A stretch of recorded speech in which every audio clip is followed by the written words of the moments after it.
Sex Life of the Gods by Michael Knirr. Chapter 1. He awakened to flame and smoke, and it was as though he had been born again. About him lay thick, summer-cloaked forests and heavy carpets of laurel and brush. Obviously, it was some sort of plane that was burning nearby, and he had probably been in it. In his mind, he remembered only the blinding flash of white light, then a sea of darkness that had enveloped him. Whether he had been thrown clear of the wreck, or whether he had crawled, he didn't know. But the torn flying suit he wore convinced him that he had once been airborne in that battered craft. The heavy, canvas-like material of the flying suit had protected the blue serge business suit underneath, so that besides a ripped pocket, it was presentable. He grinned wryly in the pre-dawn darkness. Presentable to whom? The squirrels? He peeled off the flying suit and added it to the flaming wreckage, then staggered off through the night toward the valley below. There was usually, he recalled, water in ravines. He used small saplings for handholds while his head thumped and thundered wildly. Probing fingers found a lump beneath the blood-matted hair that was sensitive to the touch.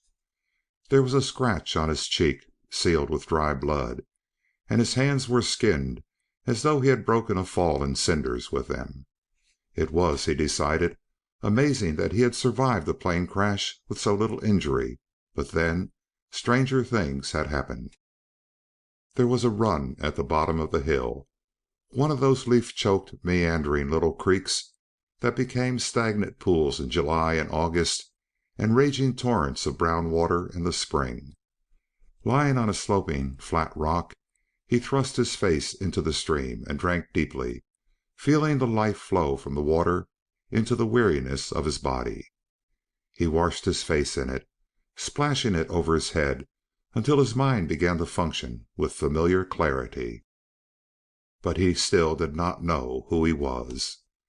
When he tried to search backward into the past, he could see only the white flash and the darkness. It was frightening.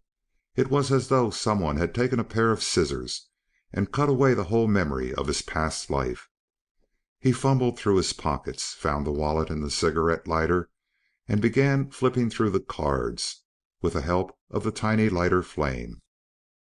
An identification card labeled him Nicholas Howard Danson and stated that he lived at 2312 Wiseman Drive, Everett, Pennsylvania. There was also a draft, Social Security, and driver's license card.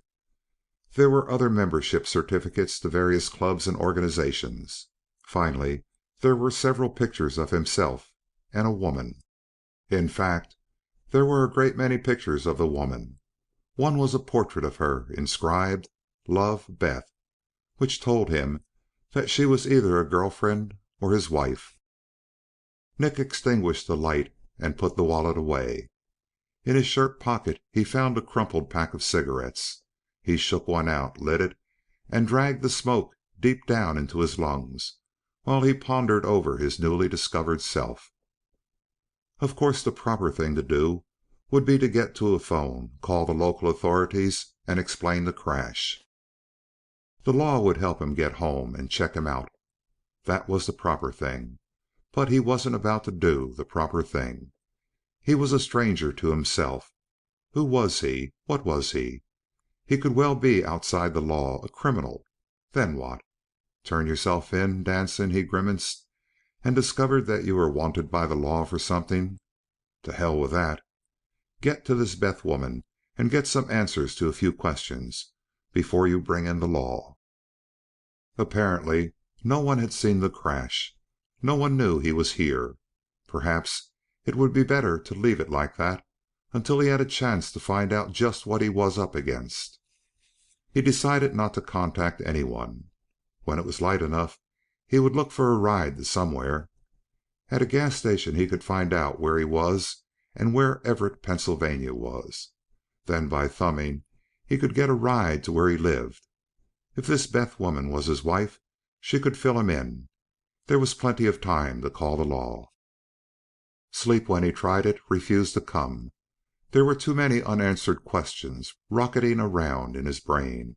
Well, he had to find a road, sooner or later, so it might as well be now. Perhaps the more distance he put between himself and the wreck, the better it would be for him. He took a final drink of water from the creek and stood up, his sore, battered muscles protesting violently. Then he began to stumble through the adumbral forest to find a road. It was getting light when he found the highway. It was small and narrow, bedded with pebbly asphalt, with a faded white line down the middle that told him it was not a first-class road. It stretched ahead of him, dwindling among the thick hemlock forests and dwarfed by the steep, wooded hills. He grinned, wondering vaguely which direction he should travel to get to Everett. Finally he pulled a quarter from his pocket and flipped it into the air. He caught it deftly. Heads, I go to the right. Tails, I go to the left.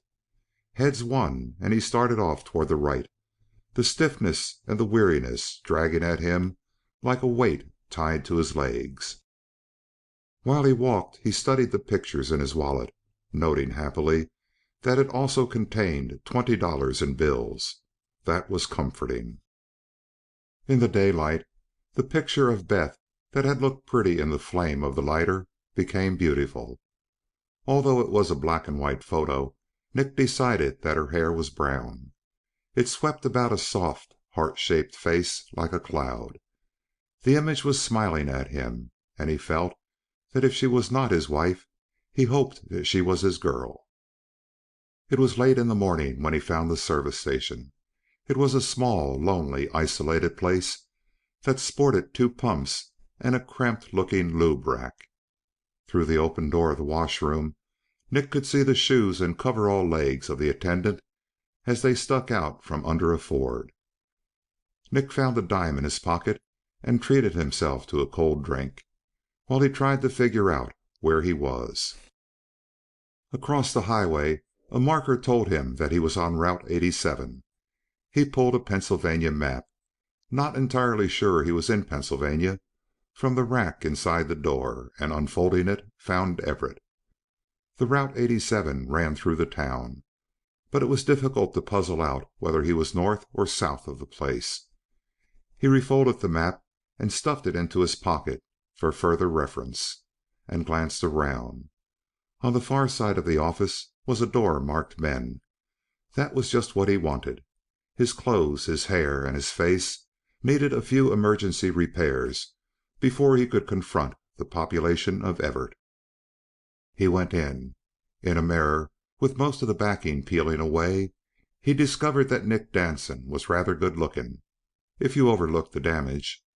His blocky, rugged face was smeared with dirt and dried blood, with a slight stubble shadowing his lean cheeks.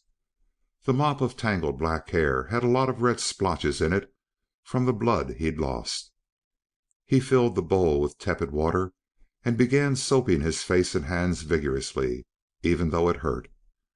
After washing most of the blood from his hair, he found the comb in a pocket and whipped some order into the matted, dark mass. The attendant was standing at the counter when Nick came out of the restroom. He was an elderly man with receding gray hair, a hawk nose, and grizzled features set firmly into a face that looked like a dried apple. He grinned, and the gold cap of an eye tooth flashed dully. "Thought I heard someone in here," he said, around the chew that pouched his cheek. "Car break down on you?" "I'm walking," Nick told him. "You're a long way from any kind of town, son. Say," he said suddenly, noticing the scratch marks, "you been fighting a bobcat?" Nick shook his head and fished for a lie. "Got drunk last night and into a brawl. My friends pitched me out of the car in a moment of playfulness."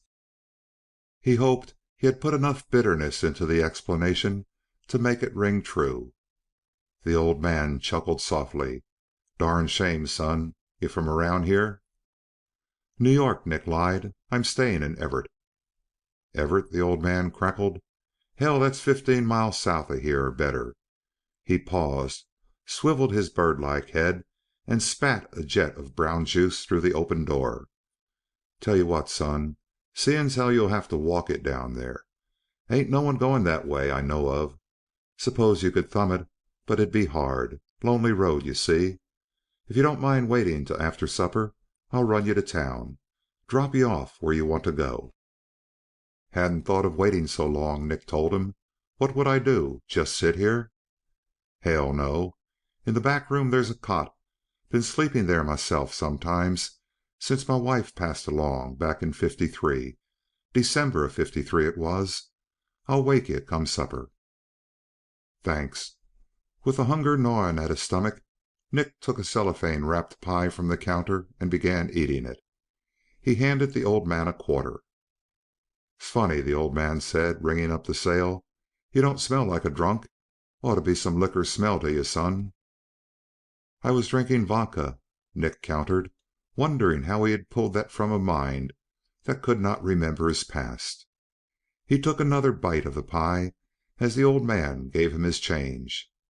"Bad stuff, vodka. That's the slop them Russian hassocks drink, ain't it?" "I think so. Well, it ain't for Andy Hocum. Them hassocks can have it."